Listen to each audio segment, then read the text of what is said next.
Alappuzha Vandanam medical college ആശുപത്രിയിൽ ഡോക്ടർക്ക് നേരെ രോഗിയുടെ കയ്യേറ്റം. ചികിത്സയ്ക്കെത്തിയ തകഴി സ്വദേശി ഷൈജു എന്ന യുവാവാണ് മർദ്ദിച്ചത്.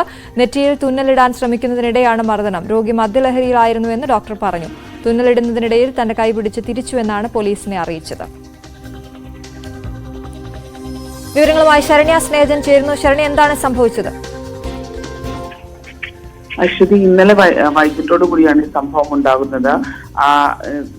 തുന്നലിടാനായി എത്തിയ തകഴി സ്വദേശിയായ ഷൈജു ആണ് ഡോക്ടർ അഞ്ജലിയുടെ കയ്യിൽ പിടിച്ച് തിരിച്ചത്. അതിനകത്ത് നെറ്റിയിൽ തുന്നലിടുന്നതിനിടയിൽ ആണ് ഇയാൾ അക്രമാസക്തനായത്. നെറ്റിയിൽ മുറിവുമായാണ് ഷൈജു ആശുപത്രിയിലേക്ക് എത്തുന്നത്. തുടർന്ന് പോലീസ് എയ്ഡ് പോസ്റ്റിനോട് ചേർന്നുള്ള അത്യാഹിത വിഭാഗത്തിൽ വെച്ചാണ് ഡോക്ടർ രോഗിയെ പരിശോധിച്ചതും ഒപ്പം തന്നെ മുറിവിനെ തുന്നലിടുന്നതിനായി ശ്രമിക്കുകയും ചെയ്തത്. ഈ തുന്നലിടുന്നതിനിടയിൽ ഇയാൾ അക്രമാസക്തനാവുകയും ഒപ്പം തന്നെ ഡോക്ടറുടെ കയ്യിൽ പിടിച്ച് തിരിക്കുകയുമായിരുന്നു. തുടർന്ന് ഡോക്ടറുടെ പരാതിയുടെ അടിസ്ഥാനത്തിൽ അമ്പലപ്പുഴ പോലീസ് അന്വേഷണം ആരംഭിച്ചിട്ടുണ്ട്.